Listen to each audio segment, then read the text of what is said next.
নমস্কার, আমি Shri Abhijit. Ratnanjali gems and জুয়েলসের পক্ষ থেকে সবাইকে ওয়েলকাম জানাচ্ছি। আজকে যে বিষয়টা নিয়ে আলোচনা করব সেটি হচ্ছে জন্মছকে মাঙ্গলিক দোষ। তুমি জানতে হবে মাঙ্গলিক দোষ কি কারণের জন্য হয়ে থাকে। আমরা সবাই জানি জন্মছকে টোটাল 12টা ঘর থাকে। এবার এই 12টা ঘরের মধ্যে যদি লগ্ন অর্থাৎ 1 নম্বর ঘর, 4 নম্বর ঘর, 7 নম্বর ঘর এবং 8 আর 12 নম্বর ঘরে মঙ্গল অবস্থান করে, তাহলে সেই ব্যক্তিকে মাঙ্গলিক হিসেবে গণ্য করা হয়ে থাকে।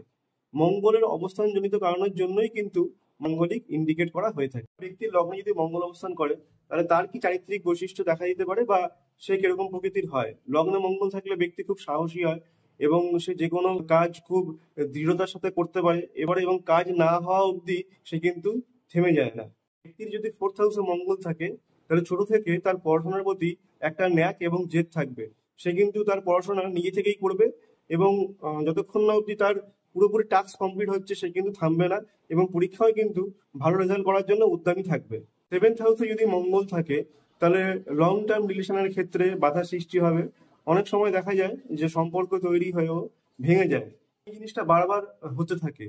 আর সপ্তম যেহেতু বিবাহকে ইন্ডিকেট করে, তো মাঙ্গলিক থাকার কারণে 7ম হাউসের মঙ্গল বিবাহের জায়গাটা প্রচন্ড রকম ভাবে ডিস্টার্ব করে দেয় এবং যতক্ষণ অব্দি সেই মাঙ্গলিকটা কাটানো হয় সেই ব্যক্তির কিন্তু বিয়ে হওয়া খুব মুশকিল হয়ে যায়। জন্মছকে 8ম ঘরকে যেহেতু মারক হিসেবে ধরা হয়, সেক্ষেত্রে 8মে মঙ্গল অবস্থান করলে ব্যক্তির দুর্ঘটনা হওয়ার যোগ থাকে, রক্তপাত হতে পারে এবং রক্তজনিত আরো বিভিন্ন রকম সমস্যা ব্যক্তি আক্রান্ত হতে পারে।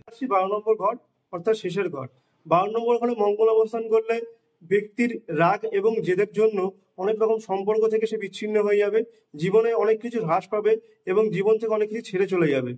মাঙ্গলিকের জন্য যে সমস্যাগুলো তৈরি হয় সেটা হচ্ছে রিলেশনশিপের জায়গায় সমস্যা, বিভিন্ন রকম হেলথ ওরিয়েন্টেড সমস্যা, দুর্ঘটনা বা অ্যাক্সিডেন্ট বা রক্তপাতজনিত সমস্যা, গাইনোকোলজি বিভিন্ন রকম প্রবলেম এবং বিশেষ করে বিয়ের জায়গা সমস্যা।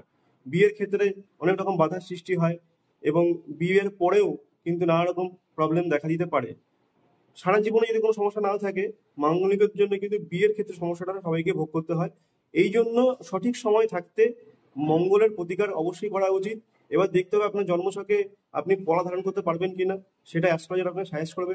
এছাড়া মাঙ্গলিক দোষ কাটানো এই সমস্ত নিয়মগুলো করলে আপনি কিন্তু মাঙ্গলিক জনিত সমস্যা থেকে মুক্তি পেতে পারেন। অ্যাস্ট্রোলজি যদি আপনাকে পলা ধারণ করতে বলে সেক্ষেত্রে ইটালিয়ান লাল পলা আপনি ধারণ করতে পারেন। জাপানিজ পলা আসে কিন্তু জাপানিজটা অনেক কস্টলি হয়। যাই হোক, ইটালিয়ান পলা ধারণ করলে আপনার কাজ আপনি পেয়ে যাবেন। একটা মোটামুটি অ্যাভারেজ 10 থেকে 15 দিন মধ্যে পলা ধারণ করতে হয়। যদি পলাটার কালার বেশি ডিপ হয় তাহলে তো খুবই ভালো কাজ করবে। অনামিকা অর্থাৎ রিং ফিঙ্গারে আপনাকে পলা ধারণ করতে হবে এবং এটা মঙ্গলবার দিনকে ধারণ করতে হবে। 12টার মধ্যে আপনাকে নামপত্র দিয়ে শোধন করে আপনি পলাটা ধারণ করবেন এবং চেষ্টা করবেন সেদিনকে নিরামিষ খাবার। তাহলে আপনি অনেকটা কিন্তু রিলিফ পেয়ে যাবেন। সন্তান হওয়ার ক্ষেত্রেও কিন্তু মাঙ্গলিকের জন্য অনেক রকম সমস্যা দেখা দেয়, তো পলা ধারণ করলে কিন্তু সেই সমস্ত সমস্যা থেকে মুক্তি পাওয়া যায়।